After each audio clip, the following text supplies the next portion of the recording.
Ya estamos en el último bloque. Estábamos hablando de cosas que a todos nos interesan, pero fijaos, hay alguien que nos... alguien que nos dice, Antonia Marín, nos dice, bueno, habla de lo que están haciendo los sindicatos, palmeros del PSOE es impresentable, a estos lo único que les preocupa es seguir como hasta ahora, viviendo del cuento, que se financien con lo que aporten sus afiliados y que no reciban ninguna subvención. Eso es lo justo. El próximo día 11 de marzo dice, debemos darles la espalda y demostrarles que no nos dejamos manipular.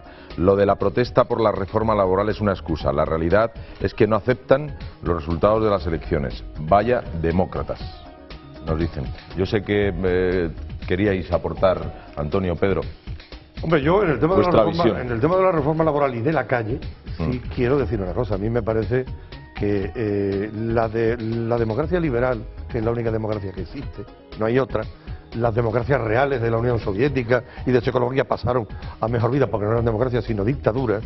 La democracia real, que es la del voto libre y secreto en una cabina para meterlo en una urna que decide el futuro de un país, esa democracia no se puede contrarrestar con una democracia, una supuesta democracia de la calle. ¿La calle qué es? Vamos a ver, 100.000 personas se manifiestan contra la reforma laboral, sí, y hay 11 millones de votos que defienden esa reforma. ¿Qué vamos a tener que hacer? ¿Otra manifestación de 5 millones de personas para contrarrestar esto? Eso es una dinámica peligrosa y además es inútil porque eso no conduce a la generación de empleo. Yo no sé exactamente en qué consiste la estrategia de esta vieja y anquilosada izquierda que cuando gana y está en el poder, las calles están tranquilas y cuando pierde inmediatamente las calles se ponen a funcionar. Yo no entiendo este tipo de cosas. ¿Qué pasa? ¿Que solo hay democracia cuando gobierna el PSOE? Cuando gobierna el PP, o si gobernara la Izquierda Unida, o si gobernara el Partido Andalucista, o UPyD, el que sea, que solo hay democracia cuando gobierna usted. Hombre, por favor, es que es ya un insulto a la inteligencia. A mí me parece sorprendente y escandaloso que todavía no se han cumplido ni 3 meses de que hay un toma de posesión de un gobierno, se le haga una huelga general. Yo creo que están quemando unos cartuchos estériles, unos cartuchos inútiles. Ya se han quitado la máscara y se han quitado la careta de que no se han movido durante el gran sangrado de parados de este país, que han sido 5 millones. No se han movido ni les ha preocupado que 400.000 familias en Andalucía no tengan nada que llevarse a la boca a final de mes. No se han preocupado de que esas 400.000 familias no sabían qué iban a comer por la noche sus hijos. Y me preocupa gravemente que los sindicatos estén en la calle politizados contra un gobierno en vez de estar en la calle defendiendo los derechos de los trabajadores y de las trabajadoras, que es, en definitiva, para lo que tendrían que estar en la calle, y no para manipular la democracia y no para manipular las pancartas en el sentido de que si no me gusta el gobierno que hay, tengo que estar en la calle. Y los hechos mismos, están manipulando los datos mismos. Curiosamente, y son datos que son contundentes, es que la realidad es testaruda. Desde 1982 a 1996, que fue la primera etapa de gobierno del Partido Socialista, Felipe González encontró en Andalucía 400.000 parados y cuando salió en el 96 había 850.000. Pero es que cuando sale a andar había la mitad. La mitad de parados, y cuando ha vuelto a recuperar los zapateros lo ha llevado hasta los 5 millones de parados. Al empleo en España lo que le viene fatal es el PSOE, le viene fatal. A los trabajadores y trabajadoras está claro que le vienen muy mal las políticas económicas del PSOE, porque al final la sangría, el gran impacto lo sufren los trabajadores y trabajadoras, que al final están todos parados, están todos con contratos en precarios, están todos, estamos viendo cómo están surgiendo empresas de trabajo temporal que están tirando los sueldos. Estamos viendo que al final quien sufre de verdad las consecuencias son los trabajadores y trabajadoras. Y en ese sentido el lenguaje de trabajador y trabajadora no es un lenguaje único que esté depositado en la izquierda, que también todo el mundo, todos tenemos derecho a hablar y a defender los derechos de los trabajadores y trabajadoras en Andalucía. El problema es que estas manifestaciones y este anuncio de huelga general no son realmente unas manifestaciones y una huelga general. En democracia es absolutamente legítima la expresión de las ideas, lógicamente, y la expresión de las ideas puede hacerse como la estamos haciendo nosotros aquí, puede hacerse en un artículo periodístico o puede hacerse en una manifestación legítima y razonable. El problema es que, primero, que está ocurriendo que hay una escalada de tensión y de presión que está derivando en algunos casos concretos hacia cierta violencia y que por tanto no estamos ante la mera expresión de las ideas. estamos hablando de otra cosa. Estamos hablando de una presión en la calle, de una presión callejera y de una tensión. Es decir, una tensión porque a alguien o a algún grupo concreto o a algunos grupos concretos le interesa tensionar la calle. Eso es lo que estamos viendo, punto uno. Y punto dos, el problema es que quedan en evidencia las verdaderas razones de estas manifestaciones y de esta convocatoria de huelga general cuando en situaciones mucho más graves no se han convocado y ahora sí se están convocando. Y se están convocando de la forma que se están convocando, con la intensidad que se están convocando y además con la deriva de presión que he citado antes que se están convocando. Por tanto, queda en evidencia que lo que está viendo no son la mera expresión de unas ideas democráticas, no es la mera manifestación de unos colectivos, como puede haber habido legítimamente en otros momentos de nuestra historia, sino que lo que está viendo es una intención de generar una tensión callejera por razones evidentemente políticas, porque son las únicas razones que en este momento busca desestabilizar. Claramente. Las elecciones la única elección que tenía en Andalucía es el 25 de marzo. ¿Por qué eligen que cada domingo sean las movilizaciones? Haciéndolas coincidir, no de forma como Pedro muy bien ha definido antes, que aquí coincidencias no hay ese tráfico de coincidencias, sino que aquí se hace coincidir las fechas con las movilizaciones y me parece de una bajeza moral extrema haberla hecho coincidir el 11 de marzo, el día en que todos teníamos que estar recogidos, recordando el mayor atentado de la historia de España y recordando a todas aquellas personas que aquel día perdieron su vida. Aún sin aclarar. Aún sin aclarar. Y me parece de una bajeza moral, vamos, que es infame para mí como persona y para mí como andaluz. Yo escribía hoy mi artículo semanal que escribo y lo titulaba Revolución soberana adversum contra revolución callejera. Revolución soberana en este caso porque efectivamente la reforma laboral ha supuesto una auténtica revolución legal que era absolutamente necesaria, pero es una revolución que parte de la soberanía popular expresada en el Parlamento y tramitándose además en este caso como proyecto de ley, pero auspiciada mediante la forma del Real Decreto Ley, que es competencia constitucional del Gobierno en el artículo 86 de la Constitución. Que es verdad que es una revolución porque trastoca todos los mecanismos existentes en la norma básica del trabajo, que es el Estatuto de los Trabajadores. Porque en el 2007, con todas las condiciones de forma positiva para que aquí hubiese una explosión absoluta de riqueza, había 2 millones de desempleados. Significaba que había una serie de mecanismos que no funcionaban adecuadamente, que básicamente era la problemática de la negociación colectiva, cosa que se ha corregido y que yo espero que el Gobierno en ningún caso dé marcha atrás, básicamente en las cuestiones más importantes. Y lógicamente uno puede protestar, lo cual es legítimo, pero que realmente en los 7 años anteriores ha habido una serie de protestas absolutamente legítimas y absolutamente educadas, que ha sido llevada a cabo por el Foro de la Familia, que ha concentrado a más de 3 millones de personas en Madrid, es decir, ha multiplicado por 10 la algarabía sindical de estas 2 últimas semanas, y que realmente las normas que se contestaban de forma educada, porque lo que se hizo fue una misa en la Plaza de Colón, pues se llevaron a cabo de forma contundente. Eran leyes de carácter social y sobre todo en el que se involucraba a la familia. Bien, aquí se puede protestar, pero lo que no se puede es alterar el propio devenir de la ciudadanía y de la calle con carácter general, que es lo que está pasando y que lo que yo preveo que es lo que va a pasar. Lo que pretende, ¿no? Vamos a escuchar esta llamada.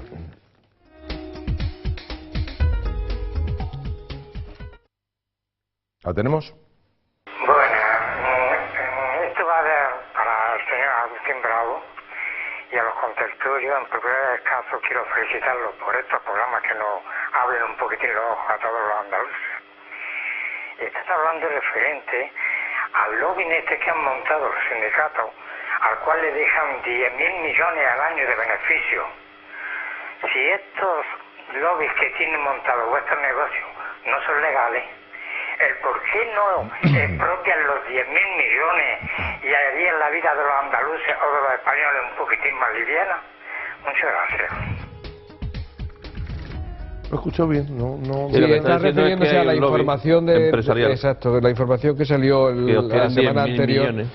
en el que efectivamente le estaban implicados los sindicatos principales, Más de 50 y fundamentalmente tantas Comisión Obrera y empresas UGT, tienen participación. en una gran cantidad de empresas, fundamentalmente eran consultorías, asesorías empresariales, eran Seguros. promociones inmobiliarias y constructoras y seguros, efectivamente. también, y primas seguras. Pero dice una cosa, negocios bancarios, porque están gestionando el mayor fondo de pensiones de Europa. Efectivamente, y financiero, efectivamente, y fondos financieros. Que de todas maneras, no es que no sean legales, que decía este señor, que si eran ilegales. No es que sean ilegales. Se les supone que están dentro de la legalidad. Lo que ocurre es que lo que hemos estado analizando y estuvimos analizando aquí es la deriva de que el dinero público que obtienen los sindicatos y que obtienen muchos cientos de millones de euros de dinero público, al final acaben siendo parte de inversiones de estas características que no son al final tampoco tan efectivas. O sea, quiero decir No que al buscar final, un bien social, ¿no? desde luego no buscan un bien social, pero es que Porque algunas obtienen beneficios algunas y- además han acabado de forma escandalosa. Concretamente algunas promotoras, yo estoy recordando ahora mismo algunas promotoras de viviendas de UGT en PSV. concreto. Claro, la PSV es un caso paradigmático de lo que está explicando Juan Carlos. Entonces, bueno, si realmente ellos... ¿Y cómo se pagó? Con una transferencia de crédito de 120 millones de euros por parte del gobierno, en el que Comisión Obrera, con toda la razón del mundo, se molestó. Pero ¿qué ha ocurrido? Porque en el tema sindical hay muchas cosas de las que hablar, pero hay una cuestión que es el patrimonio sindical acumulado, que es una de las cuestiones que está ahí resuelta desde el año 78. Es decir, aquí hay una cantidad de inmuebles en donde la propiedad, bueno, esto deriva de antes de la guerra, además hay un problema porque, bueno, Comisión Obrera no existía en ese momento, estaba la CNT, bueno, al final se llegó a un acuerdo. Lógicamente se acordó en contra de la CNT y de la CGT, que eran a fin de cuentas los herederos de la situación, pero que realmente los sindicatos y la patronal también están viviendo realmente en lo que a inmuebles se refiere, en una situación en la que no se sabe la propiedad, aunque la propiedad en principio es de ellos, pero el Estado costea, es un gasto que para el Estado tiene que resolver de una forma por todas y clarificar. Que después se quieren meter en una corrudidad de seguro para el tema de sus afiliados, a mí me parece muy bien, pero todo transparente y todo sujeto, si son fondos públicos, al Tribunal de Cuentas, a las auditorías, como cualquier empresa, porque yo no he tenido el gusto de ver todavía, del año 89, ningún expediente del Tribunal de Cuentas analizando la gestión de esos fondos públicos por parte de los sindicatos y de la patronal. Muchos de estos edificios además son propiedad del Ministerio y los está poniendo a la venta. Tenemos otra llamada. Hola, buenas noches, Agustín. Te felicito por el programa y quisiera hacer una denuncia, ya que estáis hablando esta noche del tema de los sindicatos. Yo me llamo José, soy de Jaén, y el dinero que se subvenciona a los sindicatos se lo gastan en comerse langostas de más de 1 kilo, que lo he visto yo en los restaurantes de Madrid, aparte de todo lo que llevan por ahí. Y no defienden, sino que se defienden ellos solos, son los que se defienden. Para ellos son los ingresos que reciben de los otros. Muchas gracias. Que se ponen las botas... 1 kilo, ¿no? Langostas, 1 kilo. Las botas con langostas. Con langostas. Y alguna con foto de langostas. alguna mariscada hemos visto ya importante, ¿no? Esa foto se da la vuelta al mundo, ¿eh? Pero bueno, yo de todas formas lo que sí me gustaría es decir, hombre, que estos sindicatos en concreto, los sindicatos llamados de clase, no sabemos de qué clase son, a lo mejor son los de la peor clase, pero que estén diciendo que el movimiento de la calle es porque hay falta de diálogo con el gobierno. Yo sinceramente creo que el señor Zapatero, cuando llega al gobierno de un plumazo, elimina la ley de educación, el plan hidrológico nacional, sin dialogar con absolutamente nadie, y luego introduce el matrimonio homosexual, unas leyes de todo tipo y sin consultar con nadie, sin dialogar con nadie. Hombre, decirme a un gobierno que lleva 3 meses que no dialoga con nadie más, pero si está abierta el trámite parlamentario, está abierto un trámite parlamentario de debates de la ley donde se puede mejorar, se puede cambiar. Esto, es que es increíble. Todo esto, la reforma, yo creo... recuerdo que la reforma laboral de agosto no fue consensuada con nadie, y esa fue Zapatero. Perdóname, Antonio, que te diga que yo tengo muy claro lo que está ocurriendo aquí. Esa es mi impresión. Esto es, solo es un intento de que el PP no consiga también el gobierno en Andalucía, por una razón, por razón de supervivencia. Oye, permitidme que diga, me acaban de dar un dato. Almudena, ¿estás ahí todavía? Sí, Laura Gómez Nogales, la presidenta de Invercaria, empresa pública de inversión y gestión de capital riesgo, dimitió el 21 de febrero, es así, que el funcionario Cantos dimitió por razones personales. ¿En qué? Dimitió por razones personales Laura. ¿Y el señor Cantos? Fue despedido. Es el hijo del secretario provincial de Asaja y Cristóbal Cantos. ¿Y continúa desempeñando su labor? No. ¿Qué pasó con él? Fue destituido. Fue destituido. En esa misma fecha, el año pasado fue, ¿no? En 2011. Vale, perfecto. Bueno, un dato que quería que supierais, y que supiéramos todos. O sea, el 21 de febrero... Sí, porque además yo había dicho en concreto que si no, que tendría que dimitir. Sí. Ya se había adelantado y había dimitido ese día. Pero bueno, no se ha enterado nadie, No se ha enterado nadie. No se ha enterado nadie, ¿no? Hace 10 días. Sí, pero que no se ha enterado nadie, vamos. Vale. No ha salido en ninguna prensa, ni siquiera en el país. Pero bueno, vamos a echar un poquito... Y por razones personales. Pedro, esto era un problema laboral. Y, hombre, tampoco a nosotros nos interesa que la prensa saque que un problema laboral tenga... Yo me refiero a la dimisión de un alto cargo. Sí, es que es esto. De Invercaria es como que dimite el presidente de la Caixa. Que el PSOE dice que esto es un problema de trabajadores. Bueno. Estamos hablando de hace 2 semanas, cuando dimite esta señora. Eso quiere decir, echamos un poquito la imaginación a volar. Cuando se enteró que la cinta... Claro, cuando se enteró que estaba eso por ahí. Que iba a correr, seguro. Y un último mensaje que me gustaría decirle a los andaluces, que algunos de los dirigentes que hoy están en UGT votaron en contra de la huelga general del 14D. Que algunos todavía tenemos memoria. ¿Vale? Una cuestión para terminar por mi parte, que en el tema de la reforma laboral la gente tiene que saber que desde el año 2007 supuestamente empresarios, patronal y sindicatos llevan 4 años intentando negociar no sé el qué, porque realmente no han negociado absolutamente nada. Lo lógico es que el gobierno escuche, saben perfectamente cuál es la opinión de uno y de otro, pero la soberanía popular la detenta el Parlamento de la Nación Española, las Cortes Españolas, y ahí donde tiene que debatirse el debate parlamentario, está en las Cortes, no en la calle. Que lo entiendan estos señores, porque que se les consulte, pero la decisión última es de los diputados, no de los sindicatos ni de la patronal. Pero Fernando, ¿no será que ellos ya lo saben, pero dicen, protestan que algo queda? No, el problema es que quieren manipular, pero es que aquí estamos los historiadores que recordamos. Y yo recuerdo que en el año 94-95 la reforma laboral de Felipe González arrasó por completo con todos los derechos de los trabajadores, que no tiene nada que ver con esta pequeña reformita laboral que hizo ya Felipe González antes de irse. Vamos, la gracia que les dejó a los trabajadores y trabajadoras. Acordaros también que Comisión Obrera y UGT, si no hubieran querido llegar a esta situación, tuvieron en sus manos perfectamente la posibilidad de hacer una concertación social con COE, que además a eso se les invitó. A recordaros, fue el primer acto que hizo el gobierno Rajoy cuando llegó al gobierno. Se le puso un plazo. Después de Reyes. Después se prorrogó el plazo. Y se puede prorrogar todo lo que haga falta, porque efectivamente estos señores lo que no tenían era intención de llegar a ningún tipo de acuerdo, porque efectivamente lo que pretendían era lo que pretendían, a lo que se está llegando. Es que además solo hay que tener una memoria histórica simple.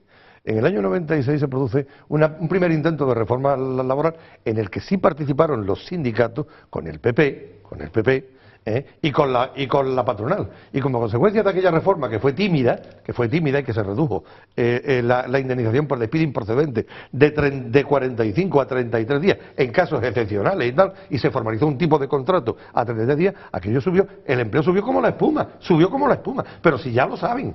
Si saben que cuando se llegan a acuerdos en este sentido y se estudian las cosas y se hacen de acuerdo con el gobierno, la reforma benefician a la gente. Hay un dicho que trágicamente se ha dicho muchas veces entre los sindicalistas, que dice: no hay nada más tonto que ser un obrero de derecha. Pues sí, hay algo más tonto todavía, es ser un obrero en Andalucía y no querer el cambio. Eso sí que es ser tonto. Tenemos una llamada. Estoy de acuerdo contigo. Buenas noches, llamo desde Écija. El otro día llamó una paisana que un señor pues tuvo una subida de azúcar y no había medicamento y ha muerto. Ese señor no llegó a llegar a Osuna, o llegó y murió, o recién llega me está enterando. No tenía insulina en el ambulatorio del Valle de Écija. Muchas gracias por su programa, Adiós. He denunciado un caso, ¿no?, de que no había insulina en un ambulatorio. El señor ha muerto. Sí. ¿En Osuna ha dicho? En Écija, en Écija. Pues en Carmona hace poco no había ambulancia y también murió un señor de un infarto, precisamente porque es que en el pueblo no había ambulancia. ¿Qué le decimos a esta señora? ¿Qué se tiene que hacer en ese caso? Habrá que denunciarlo, ¿no? Hombre, pero que pida ayuda en el ayuntamiento. Pero el problema, se está planteando el problema del coste que en ocasiones es inasumible de la sanidad, como también hablan de la educación, pero lo primero es que hace falta una gestión eficiente de la sanidad y después habrá, y las responsabilidades que hay que asumirla, por supuesto, y después habrá que hacer el análisis exhaustivo realmente de los costes y si es posible que la sanidad esté ahora mismo financiada como está ahora, que posiblemente haya que retocarla, pero lo primero que hay que exigir es que la gestión sea eficiente y que sea eficaz y que cada uno asuma sus responsabilidades, por supuesto. Es que están vendiendo todo el tiempo, que aquí no se hace recorte, no se toca, y que tenemos la mejor sanidad del mundo, y que tenemos la mejor educación del mundo, y que tenemos las mejores políticas sociales del mundo. Y yo he leído este fin de semana una familia que ha tenido que ir al juzgado para que les reconozcan un grado de minusvalía, que tenía reconocido y que le han quitado, y ha tenido que ir al juzgado. El juez le ha dado la razón, Recordar el caso que estábamos hablando del hijo de la familia que tenía el hijo con distrofia muscular y que le han reducido también la minusvalía. Y estamos viendo casos de ese tipo. En tema de educación, en Andalucía, estamos viendo no ya temas de calefacción, estamos viendo temas de chabolismo educacional. Estamos viendo temas, además del fracaso educativo de Andalucía, estamos viendo un montón de situaciones de este tipo. Y es que en sanidad la situación es trágica, porque efectivamente esta señora está hablando de un caso de insulina concreto que yo no lo conozco, Yo este caso concreto no lo conozco, pero sí conozco otros en los que no hay tirita, en los que no hay suero, en los que no hay personal para hacer las guardias y tienen que duplicar guardias de 12 horas, en las que no hay suficientes facultativos para atender a los pacientes, o casos de hospitales de referencia en los que no hay quirófanos de urgencia, pero que no hay, no es que no haya alguno de alguna especie, no, que no hay quirófanos de urgencia directamente, aparte de camas hospitalarias cerradas, precisamente porque no hay personal para atenderlo. Y soportes vitales básicos, tú planteate cuántos soportes vitales básicos hay para la población, que somos 8 millones. Uno de los datos que dimos es que en Andalucía, con 8 millones de prácticamente la misma población de Cataluña, en Cataluña hay menos hospitales. Hay menos hospitales y 1 millón de camas más hay en Cataluña, 1 millón de camas más. Hablamos. Yo estaba ojeando mientras hablaba Juan Carlos la lista de las universidades, de las 400 mejores universidades del mundo, según la prestigiosa The Times Higher Education. Bueno, pues no hay ni una andaluza. Entre las 400 del mundo. Las primeras no hay ni una. A pesar de la multiplicación de universidades que hemos visto en Andalucía. Pero entonces, mira, aquí está la lista. Aquí de los campos de excelencia. Bueno, no hay ninguna. Bueno, es que no sé para qué tanta historia. Pero claro, si extrapolamos el problema sanitario al problema educativo, al final tú dices, bueno, ¿es caro o es asequible el costo de la educación, igual que puede ser la sanidad? Y, hombre, si lo relacionamos con los resultados, es carísimo, porque nos vamos directamente al informe PISA, estamos al nivel de Chipre, por lo tanto, la educación en Andalucía es absolutamente ineficiente y significa que es un costo altísimo, pero por los resultados, que a lo mejor con un resultado aceptable, pues sería aceptable el costo que repercutido por alumno, pero en la situación en la que estamos es realmente mala. Bueno, ¿a cuánto estamos, Ángel? A menos de un minuto. Bueno, pues entonces ya nos vamos a ir. La presidenta de Invercaria, empresa pública de inversión y gestión de capital riesgo, ya ex presidenta, porque dimitió hace 10 días, el 21 del mes pasado, de febrero, doña Laura Gómez Nogales, reconoció en una reunión interna las numerosas irregularidades en la gestión de esta empresa pública y en el reparto discrecional de ayudas, y confesó puntos suspensivos. Juan Carlos, muchísimas gracias. Estoy perplejo, de verdad. Yo cabreadísimo. Estoy tocadísimo con todo este Don Fernando. Así es la vida. Así es la vida, por desgracia. Así no debe ser la vida andaluza nunca más. Que así sea. Nos vamos. Hasta mañana, Andalucía. La conversación antes. Para que tú sepas, todo lo que está por encima mío, saben qué es lo que hay en Invercaria. Eso para empezar. Eso no quita que sepan lo que hay en Invercaria, que ellos ya me hayan dicho, ¿vale? Y que yo sea la primera que lo he recomendado, que montemos los expedientes de todas las empresas en las que hemos entrado.